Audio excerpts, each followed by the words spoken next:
주님께서 여러분과 함께 또한 사제의 영과 함께 마르코가 전한 거룩한 복음입니다. 주님 영광 받으소서. 받으소서. 그때 예수님께서 제자들과 함께 집으로 가셨다. 그러자 군중이 다시 모여들어 예수님의 일행은 음식을 들 수조차 없었다. 그런데 예수님의 친척들이 소문을 듣고 그분을 붙잡으러 나섰다. 그들은 예수님께서 미쳤다고 생각하였던 것이다. 주님의 말씀입니다. 그리스도님 찬미합니다. 참 예수님, 찬미 예수님. 연중 제2주간 토요일이고 또 설 연휴이면서 성녀 아니에스를 기념하는 오늘입니다.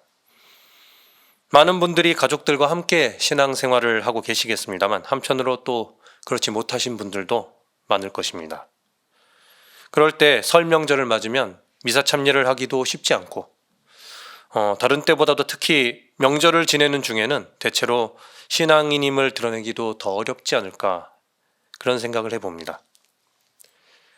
하지만 공교롭게도 오늘 예수님이 복음 안에서 우리에게 보여주시는 모습은 당신 신앙을 따라 살면서 이전에 지인들에게서 미쳤다는 소리를 듣고 가족들도 그 점을 의심하여 예수님을 찾으러 오는 그런 모습입니다. 물론 성모님이야 그런 생각을 하지 않으셨겠지만 나자렛 시골 마을에서 아버지의 뒤를 이어 목수일이나 하던 청년 예수만 기억하던 이들이라면 그 청년 예수가 이스라엘의 스승 노릇을 한다는 게 아마 기함을 할 일이었을 것입니다. 이스라엘 사회는 랍비들에게 특별한 지위와 권한을 인정했기에 평범한 내 옆 사람과도 같던 그런 그가 특권을 지닌 이들과 동급으로 지내고 있다는 게 인정하기는 쉽지 않은 일이었을 것입니다.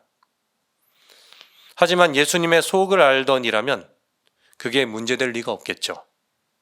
그런 점에 관해서 힌트를 주는 사건이 바로 루카복음서에 나왔던 예수님이 12살이 되어 성전에 가셨을 때 이미 당시의 율법학자들과 토론을 하고 있었던 그런 사건입니다. 그분이 어떻게 하느님에 의해서 조명됐고 또 어떻게 그 지혜를 키우며 성장했는지 봐오셨던 요셉 성인 또 성모님이라면 분명히 예수님의 그 스승으로서의 활동이 오히려 당연하다고 말씀하셨을 것입니다. 우리도 그와 비슷합니다. 사실 우리 안에도 그렇게 예수님의 영이 자리하고 계십니다. 우리의 속을 아는 분, 이를테면 하느님이라면 우리가 신앙인답게 살고 그런 티를 어디서나 내고 다니는 게 전혀 어색할 것이 없다고 알고 계실 것입니다.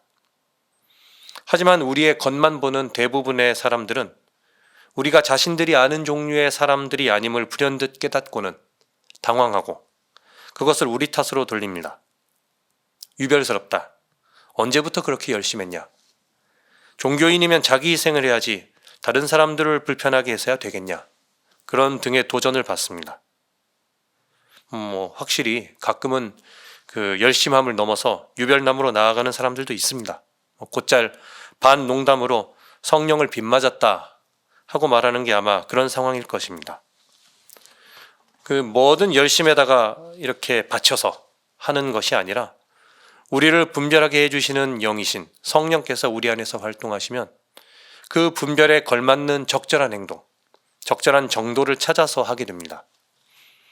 그리고 그렇게 성령의 움직임을 쫓다 보면 또 한편으론 과단성도 요구받게 되죠. 그 과단성이 어떨 때는 우리를 순교로 이끕니다. 아니에스 성녀가 박해받아 순교할 당시 그리스도교는 숭고한 가르침으로 이해되기도 했지만 또 그것을 이해하지 못하는 일각에서는 여전히 사회를 어지럽히고 미풍양속을 해치는 위험한 이들의 모임이라는 인식도 있었습니다.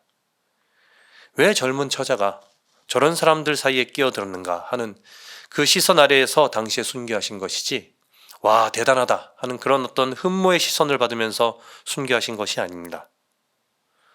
순교의 순간은 결국 죽음의 순간이고 그 죽음은 대부분 하늘로 올라가는 기분이라기보다는 몰이해와 어색함의 연장선 위에 있는 그런 죽음이죠. 마침 이번 설은 주일이기도 하죠. 명절 지내는데 방해 안 되면서도 주의를 지킬 수 있게 잘 계획해 보셨으면 합니다. 좀 잘 안 되어도 내가 꼭 좀 다녀와야 마음이 편하겠다 하고 이야기를 건네보시기도 하셨으면 좋겠습니다. 피를 흘리는 죽음은 아니라도 그런 과단성 있는 태도가 오늘날 우리가 순교의 모습을 많이 담도록 해줍니다.